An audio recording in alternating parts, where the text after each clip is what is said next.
How we looking, BD? Oh. Whatever it is. I'll have to wait until we get someplace safe.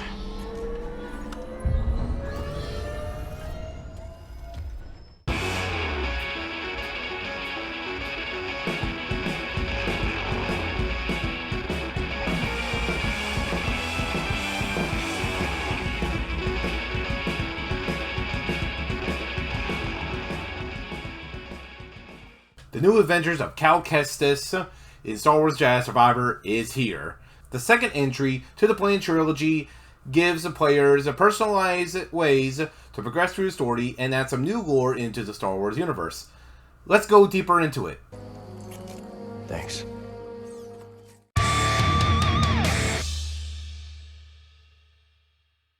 Star Wars Jedi Survivor has retained its core attributes that made its predecessor, Jedi Fallen Order, a major success and critically acclaimed.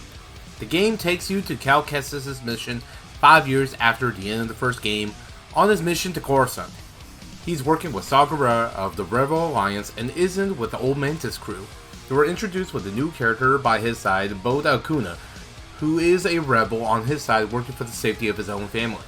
Eventually, you do get the Mantis back, and through the game, all members of the Mantis are reunited with Cal. Through the same basics of the story during the time of the Empire, you work to hide and survive from your encounters of the Empire. Although encounters of the Empire are done, the game does a great job to introduce other enemies to add variety. Besides them, you do also fight a crime syndicate called the Bedlam Raiders in the main planet of the game called Kobu. On top of them, more variety of enemies has been added, as you are also reintroduced to the battle droids pre-programmed from the Confederacy of Independent Systems from the prequels and the Clone Wars era.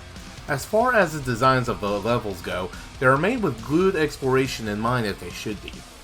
Each of the planets you will frequently visit have multiple paths as you progress through the story, and many opportunities to sightsee to grab more skills and increase in your health and force gauges. Like in Fallen Order, there are 6 planets to explore, but much bigger in Survivor. You have more to offer in the livelihood of each planet, especially in Kobu, which acts as the hub planet of the game, where you can make purchases of different industries. Unfortunately, side quests or rumors are done without rewarding you skill points, which seems redundant. While the enemies and big bosses give you a reward, the fulfillment is not the same way as completing the game, which is very disappointing. Despite skill points not getting rewarded, these side quests aren't without overall incentives. For example, you are able to eliminate bounties with the help of a bounty hunter named Kaj Vanta, who can reward you with buying perks or adding in a perk slot so more can be used during gameplay. Speaking of which, the combat of Jedi Survivor is among the best of any Jedi-focused titles to date for the franchise, and also the most difficult, even on medium mode, which I played through my playthrough. This is a great thing, as board games today need to bring back the sense of challenge from the retro days. Customization has returned and also expanded. Not only is Cal Kestis able to be customized, but BD1 also has cosmetic options. It has also added dismemberment that works in a tame manner. The most you'd get are some arms being amputated and maybe legs. But don't expect to behead any stormtroopers. It is a little bit of a disappointment. However, it is understandable when it comes to reintroducing this feature from it being absent in the first game. You now get to use 5 different stances for Cal Kestis. The single blade and double blades are back from Fallen Order with great fluid mechanics that are nowhere near clunky. Same with the other 3 newly introduced stances.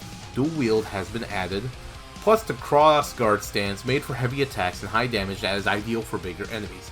Then there's my personal favorite, which is the blaster stance, which allows Cal Kestis to go into one-handed lightsaber combat and use the blaster on the non-dominant hand for long range.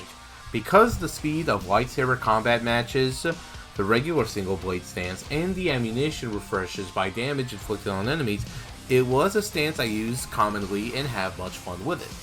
Sometimes I can say it's sort of a homage to the cancelled 1313 game that many of us want to see a revival, and maybe we may get something in the future title or a new game overall in the future. That might be what the upcoming Star Wars Outlaws is going to be like coming next year. I do wish that these more great attributes of Star Wars Jedi Survivor would mean this game is perfect. During the time of this review, the game is going to currently suffer with performance issues. I'm playing this game on the Xbox Series X version, which offers both quality mode and performance mode that allows us gamers to choose our graphical preferences. However, it is redundant until it gets fixed, if it ever will.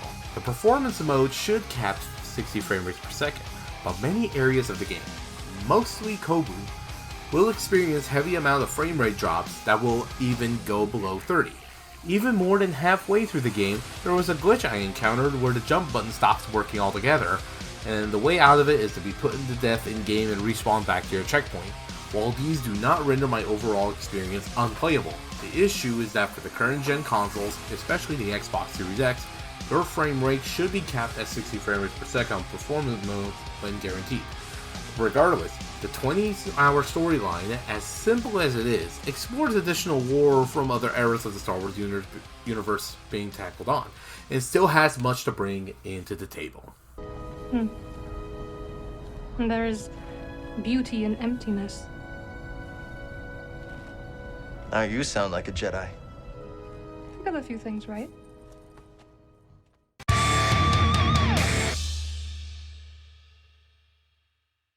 Jedi Survivor, at the end of the day, is a masterpiece that sets the standard high for Jedi combat in gaming. The fluidity of the gameplay brings in the fun, and the experience of adding in character development for Cal Kestis is worth every moment as you pick up the controller. While the depth of storytelling is sacrificed, it could be agreed that it'll be some time until we can get a Star Wars game like Jedi Survivor, unless Outlaws surpasses it with being completely open world next year. I do hope you enjoy our new EXP review episode. Please go ahead and click subscribe and the notification bell to watch more videos, and look forward to future videos coming up from this channel. My name is Ronan, and thank you for joining once again. At least we will die together. Hey, great pep talk, kids. Hopefully they can fit that on my tombstone.